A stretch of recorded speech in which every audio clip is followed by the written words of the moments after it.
Hello everyone, welcome back to my channel. I am Pritha Kundu. আজকের ভিডিওটা যারা 10+2 সায়েন্স ব্যাকগ্রাউন্ড থেকে প্যারামেডিক্যাল ফিল্ডে আসতে চাইছো তাদের জন্য হাইলি ইনফরমেটিভ ভিডিও হতে চলেছে। I am Pritha Kundu, my profession I am cardiac technician. এখন এমস কল্যাণীতে রয়েছি অ্যাজ এ কন্ট্রাকচুয়াল স্টাফ হিসেবে। এমস সিআরিতে আমার AIR 39 কিছুদিন আগে সিট অ্যালটমেন্ট দিয়ে গিয়েছে, আমার ওড়িশাতে অ্যালোটেড হয়েছে seat.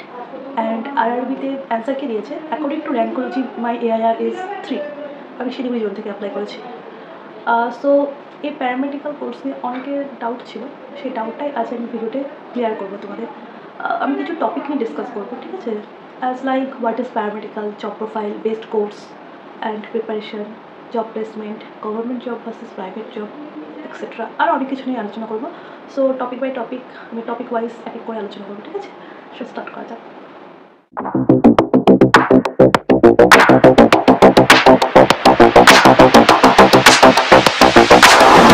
Okay, my first topic is what is paramedical? Paramedical means is medical supportive field. এরা অনেক সময় ডক্টরের সাথেও কাজ করে, অনেক সময় ইন্ডিপেন্ডেন্টলিও কাজ করে। সো তোমরা যখন অসুস্থ হও ফার্স্টে ডক্টরের কাছে যাও, ডক্টর তোমাদের মেডিকেল হিস্ট্রি থেকে কিন্তু কনফার্ম করতে পারে না তোমাদের অ্যাকচুয়ালি কী হয়েছে, তোমাদের ট্রিটমেন্ট কিন্তু প্রপারলি স্টার্ট হয় না। তো কী করে ডক্টর, তখন ফার্স্টেই তোমাদের অনেক টেস্ট দেয়, সেই টেস্টের রিপোর্ট আসার পর ডক্টর কিন্তু কনফার্ম করে। হ্যাঁ, প্যারামেডিক্যালরাই কিন্তু এই টেস্টগুলো অপারেট করে, এই টেস্টের রিপোর্টগুলো কিন্তু প্যারামেডিকরাই ক্রিয়েট করে, প্যারামেডিক্যালরাই তৈরি করে। সো তোমাদের রিপোর্ট যদি ভুল হয় তাহলে বুঝতে পারছো তোমাদের ট্রিটমেন্ট ভুল হবে। তো তোমাদের রোগ ডায়াগনোসিস করার জন্য কিন্তু প্যারামেডিক্সদের ইম্পর্টেন্ট ভ্যালু রয়েছে। ওকে, এই টেস্টগুলো অপারেট কিন্তু প্যারামেডিক্সরাই করে। অ্যাজ এক্সাম্পল লাইক ডক্টর দেখবে তোমাদের অনেক সময় টেস্ট করতে দেয় CBC, blood glucose test, hormonal test, KFT, LFT, urine test, tumour markers. তো এইসব টেস্টগুলো কারা অপারেট করে? এরা কিন্তু ল্যাব টেকনোলজিস্ট। এবার প্যারামেডিক্যালদের মধ্যেও অনেক ডিপার্টমেন্ট রয়েছে, অনেক টেকনোলজিস্ট রয়েছে আলাদা আলাদা, এইসব টেস্টগুলো অপারেট করে কিন্তু ল্যাব টেকনোলজিস্ট। নেক্সট দেখবে তোমাদের অনেক সময় doctor x-ray, CT scan, MRI, USG এইসব টেস্ট করতে দেয়। সো এই টেস্টগুলো কারা অপারেট করে? এরা হলো যারা রেডিওলজিস্ট, রেডিওথেরাপিস্ট, তারা কিন্তু এই টেস্টগুলো অপারেট করে।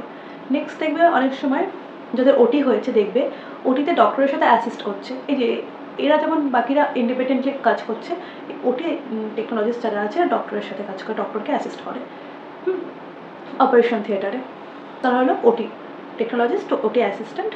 অনেক পোস্ট রয়েছে এদের, সিনিয়র জুনিয়র। নেক্সট আসছি, আমার কথাই বলছি, অ্যাজ কার্ডিয়াক টেকনিশিয়ান।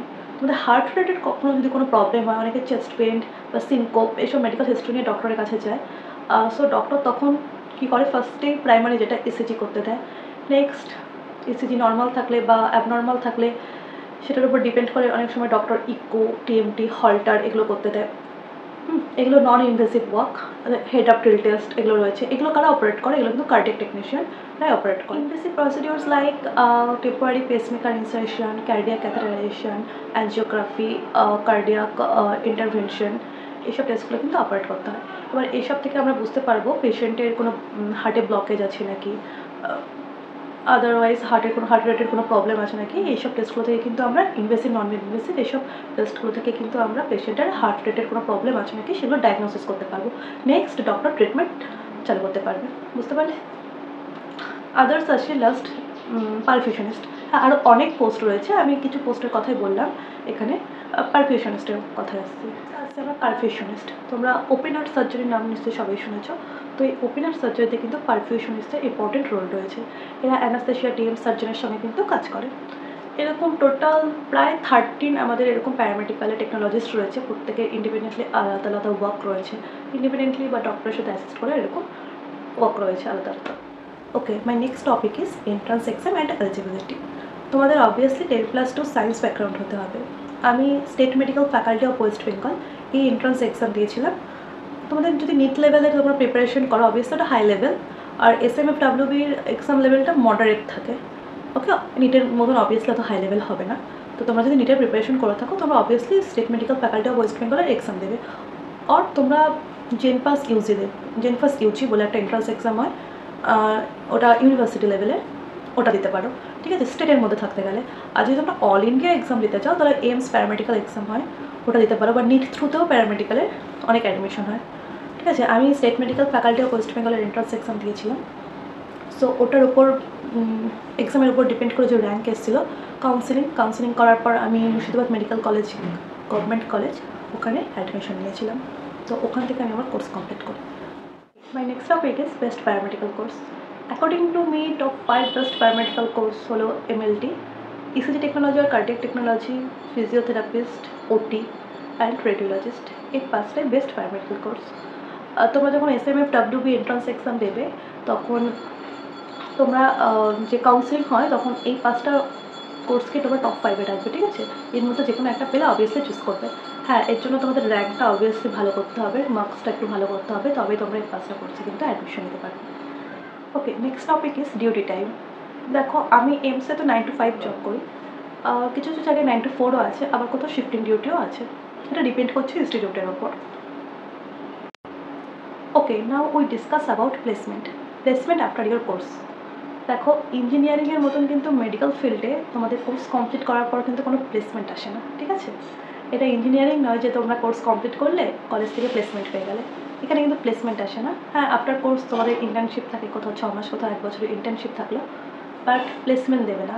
তাহলে কোর্স কমপ্লিট করার পর কিন্তু তোমাদের জব পাওয়ার জন্য কি করতে হবে? 3টে অপশন আছে তোমাদের কাছে, একটা প্রাইভেট, স্টেট গভর্নমেন্ট, আর একটা সেন্ট্রাল গভর্নমেন্ট। হ্যাঁ, 4th অপশন হলো নিজের ল্যাবও তোমরা কিন্তু খুলতে পারো, ঠিক আছে? এই 4টে অপশন আছে। তাহলে স্টেট গভর্নমেন্ট আর সেন্ট্রাল গভর্নমেন্টের জন্য তোমাদেরকে কিন্তু পড়াটা কন্টিনিউ করতে হবে। দেখো, আমাদের স্টেট গভর্নমেন্টে তো সবাই যেন রিক্রুটমেন্ট নেই অনেক বছর ধরে, তাহলে স্টেট গভর্নমেন্টের জব জানি না কবে রিক্রুটমেন্ট বেরোবে। তো সেন্ট্রাল গভর্নমেন্টে ESIC, এইমস, RRBতে রিক্রুটমেন্ট এখন আসছে, কম আসছে বাট আসছে। তো সেটার জন্য কিন্তু তোমাদেরকে প্রিপারেশন কন্টিনিউ করতে হবে। আর প্রাইভেটের জন্য তোমরা তোমাদের সিভি বানাবে, দিয়ে প্রাইভেটের ল্যাব যেগুলো রয়েছে সেখানে দেবে। এবার ল্যাবগুলোতে ছোটো ছোটো ল্যাবে কিন্তু ওরা স্যালারি খুব একটা দেয় না, খুবই কম থাকে। হ্যাঁ, আমি ফার্স্টে করেছিলাম 6,000 থেকে 8,000 এরকমই স্যালারি দিত। আর আমরা কম্পেয়ার করবো state government versus central government versus private job. State গভর্নমেন্টের ক্ষেত্রে তোমাদের পোস্টিং ফিক্সড পোস্টিং, নেক্সট তোমাদের রিজিওনাল ল্যাঙ্গুয়েজ বেনিফিট পাবে, আর এখানে একটু স্যালারিটা অবভিয়াসলি কম according to central government job like ESIC, AIIMS, RRB, এখানে তোমার প্যান ইন্ডিয়া পোস্টিং, ইন্ডিয়ার যে কোনো স্টেটে তোমার পোস্টিং হতে পারে। ল্যাঙ্গুয়েজের প্রবলেম হতে পারে, কালচারাল প্রবলেম হতে পারে, বাট এখানে better salary and better facilities রয়েছে, আর obviously transferable job. Next private job. এখানে ফার্স্ট রিক্রুটমেন্ট হয়। তোমরা যদি তোমাদের কোর্স কমপ্লিট করার পর ফার্স্ট জব পেতে চাও তাহলে আমি বলবো তোমাদের জন্য প্রাইভেট জবটা বেস্ট হবে। তো তোমরা তোমাদের সিভি, যেগুলো বড় বড় নার্সিংহোমগুলো, ডায়াগনস্টিক সেন্টারগুলো, রেপুটেড ডায়াগনস্টিক সেন্টারগুলো রয়েছে, সুরক্ষা diagnostic centre, Nadia diagnostic centre যেগুলো রয়েছে, বা অ্যাপেলো, আমরি, মনোরমা, এইসব জায়গায় তোমরা তোমাদের সিভিগুলো দেবে। এখানে less job security, but salary এগুলো তো ভালোই দেয়। Okay, work pressure obviously high, and obviously government জবের মতন ফ্যাসিলিটি নেই, বাট ফার্স্ট রিক্রুটমেন্ট তো হয়, তোমরা কোর্স কমপ্লিট করার পর বসে থাকবে না। এগুলো তোমরা ফার্স্টে জয়েন হয়ে যেতে পারো, নেক্সট তোমরা তোমাদের প্রিপারেশন কন্টিনিউ রাখবে, যখন গভর্নমেন্ট রিক্রুটমেন্ট আসবে এক্সাম দেবে, ঠিক আছে? প্রিপারেশনটা কিন্তু কন্টিনিউ রাখতে হবে, নাহলে কিন্তু এক্সাম ক্র্যাক করা ইজি নয়। ওকে, অপশন হলো তোমরা কিন্তু নিজেরাও ল্যাব খুলতে পারো, তোমাদের এই অথরিটিটা রয়েছে, তোমরা নিজেরা কিন্তু ল্যাব খুলতে পারো, বাট এটার জন্য অনেক হিউজ অ্যামাউন্ট অবভিয়াসলি দরকার, বা তোমরা শেয়ারেও, অনেক টেকনোলজিস্টরা মিলে শেয়ারেও কিন্তু তোমরা ল্যাব খুলতে পারো। এটা একটা বেস্ট অপশন রয়েছে। Okay, now we discuss about salary. State গভর্নমেন্টের salary 38K to 39K। Okay, central government salary, dream job. এখানে স্যালারি স্টার্ট 55K থেকে স্টার্ট, আর এখানে প্রচুর প্রমোশন রয়েছে, বেনিফিট রয়েছে, যেটা স্টেট গভর্নমেন্টে কিন্তু নেই। আর সবথেকে যেটা আমার ভালো লাগে সেটা হলো জুনিয়র টু সিনিয়র এখানে পোস্ট রয়েছে, যেটা স্টেট গভর্নমেন্টে নেই। এটা একটা খুব বাজে দিক স্টেট গভর্নমেন্টের, মানে তুমি সেম পোস্টেই সারা জীবন থেকে যাবে। হ্যাঁ, 10 বছর পর যে প্রমোশনটা পায় সেটা হয়তো পাবে, বাট সেন্ট্রাল গভর্নমেন্টে তোমার পোস্ট চেঞ্জ হবে, তোমার পোস্টের নামটা চেঞ্জ হতে থাকবে, তুমি সিনিয়র পোস্টে যাবে, অ্যাডমিনিস্ট্রেটিভ পোস্টে যাবে, যেটা সিনিয়র টেকনিক্যাল অ্যাসিস্ট্যান্ট আমার পোস্টে আছে, ঠিক আছে? আর এইচ পে কমিশন তো আসছে, সো স্যালারি নিয়ে কোনো টেনশন নেই। প্রাইভেট জবে 20 to 25K স্টার্টিং হবে, বাট এখানে তোমার স্কিলের ওপর ডিপেন্ড করছে, তুমি তোমার কাজের ওপর ডিপেন্ড করছে, আরও এখান থেকে আরও স্যালারিটা বাড়তে পারে। অনেকে আছে একসাথে 2-3টা ল্যাবে কাজ করে, তো সেখানে কোথাও 25 পাচ্ছে, আর কোথাও অন্য কোনো ল্যাবে 25 পাচ্ছে, তো অ্যাড করে তার 50K হয়ে যাচ্ছে। আর আসছে হ্যাঁ, অনেক সময় কিন্তু অনেক কন্ট্রাকচুয়াল জবের নোটিফিকেশন দেখবে বেরোয়, সেগুলোকে একটু খোঁজ রাখবে। সেখানে 40 to 45K salary.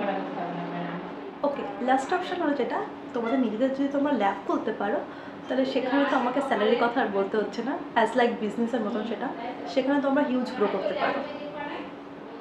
Okay, my last topic হলো প্রিপারেশন টিপস। ফার্স্ট আসছি স্টেট গভর্নমেন্ট জবের প্রিপারেশন তোমরা কীভাবে করবে। যদিও স্টেট গভর্নমেন্টে এক্সাম দেওয়ার সৌভাগ্য আমার হয়নি এখনও, লাস্ট 5 ইয়ার্সের বেশি হয়ে গেল রিক্রুটমেন্ট বন্ধ, এখনও রিক্রুটমেন্টই নেই।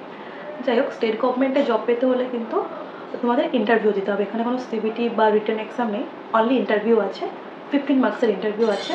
আর আদার্স মার্কসটা ডিপেন্ড করছে তোমার এইচএসের মার্কস অ্যান্ড তোমার অ্যাকাডেমিক কোর্সে যে পার্সেন্টেজটা আছে সেটার উপর ডিপেন্ড করছে। আর আছে এক্সপিরিয়েন্সের উপর কিন্তু পার ইয়ার 2 মার্কস করে আছে। আর লাস্ট 15 মার্কসের ইন্টারভিউ। এটা হলো স্টেট গভর্নমেন্টের রিক্রুটমেন্ট, এভাবেই হয়। তো এটার প্রিপারেশন আমি আমার সিনিয়রদের কাছ থেকে যেটা জেনেছি, সেটা হলো তোমাদের অ্যাকাডেমিক্স যে কোর্স তোমরা যা পড়েছো সেটাই তোমরা ভালোভাবে প্রিপেয়ার করবে। তোমাদের প্রত্যেকটা সিলেবাস, প্রত্যেকটা টপিক তোমরা ভালো করে পড়বে। আর প্র্যাকটিক্যাল নলেজ তো সেটার উপরে কোশ্চেন করবে। জাস্ট 15 মার্কসের একটা ইন্টারভিউ হবে। আর বাকিটা তোমাদের আদার্স যে অ্যাকাডেমিক মার্কস আর এইচএসের মার্কস অ্যান্ড এক্সপিরিয়েন্সের উপর ডিপেন্ড করছে। ওকে, নেক্সট হলো সেন্ট্রাল গভর্নমেন্ট। সেন্ট্রাল গভর্নমেন্ট জবের প্রিপারেশন। সেন্ট্রাল গভর্নমেন্ট জবে কিন্তু তোমাদের সিবিটি হবে। ওকে, এখানে কোনো ইন্টারভিউ হয় না, এখানে সিবিটি হয়। আর দুটো পার্ট থাকে। একটা হলো তোমাদের মেন অ্যাকাডেমিক পার্ট, আর একটা হলো যেখানে তোমাদের 30 মার্কসের আসে জেনারেল অ্যাবিলিটি, যেটা ম্যাথ, রিজনিং আর কারেন্ট অ্যাফেয়ার্স, জিকে, জিএস এগুলোর উপরে আসে। তো অনেক স্টুডেন্ট একটাই ভুল করে, যেটা হলো তাদের অ্যাকাডেমিক পার্টটা স্ট্রং তো থাকছে, কিন্তু জেনারেল অ্যাবিলিটি পার্টটাকে কিন্তু অনেকেই মিস করে যায়। এখান থেকেই কিন্তু তোমাদের কিন্তু মেন সিলেকশনটা হবে। আমি ব্যাংকের প্রিপারেশন করছিলাম, তো আমার জন্য এটা খুব ইজি ছিল। তো আমি বলবো সবাইকে, জেনারেল অ্যাবিলিটির পার্টটা কিন্তু তোমরা অবভিয়াসলি এটা কিন্তু স্ট্রং করতেই হবে, নাহলে কিন্তু সেন্ট্রাল গভর্নমেন্টের সিলেকশন পাবে না এই পার্টটা ছাড়া। 30 মার্কস কিন্তু একটা হিউজ রোল প্লে করছে। এই মার্কসটা কিন্তু তোমাদের ক্যারি করতেই হবে, নাহলে কিন্তু তোমাদের সিলেকশন হবে না। ঠিক আছে, তো এটার উপর আমি একটা আলাদা ভিডিও বানাবো, তোমাদের জেনারেল অ্যাবিলিটিতে তোমরা কীভাবে প্রিপেয়ার করবে। এই ভিডিওটা না অনেকটা লেন্দি হয়ে যাবে না হলে। আর প্রাইভেটের উপর ডিপেন্ড করছে, ওরা ম্যাক্সিমাম প্রাইভেটে ইন্টারভিউ বেসিসেই হয়, আর তোমার এক্সপিরিয়েন্সের বেসিসে হতে পারে, এটা প্রাইভেটে ডিপেন্ড করছে। ওকে, আশা করি তোমাদের প্যারামেডিক্যাল কেরিয়ার নিয়ে ডাউট ক্লিয়ার হলো। তোমাদের যে কটা কোশ্চেন ছিল, যেগুলো আমাকে তোমরা মেসেজ অ্যান্ড কমেন্ট করেছো, আমি চেষ্টা করেছি প্রত্যেকটা টপিকই এখানে ডিসকাস করার জন্য। আশা করি তোমাদের ডাউট ক্লিয়ার হলো। ওকে, তোমরা যদি আরও কোশ্চেন থাকে আমাকে অবশ্যই কমেন্ট করো, মেসেজ করো, আমি চেষ্টা করবো সেই টপিকের ওপর ভিডিও বানাতে। আজকের মতন bye bye. Like, share and subscribe করে পাশে থেকো। Good bye.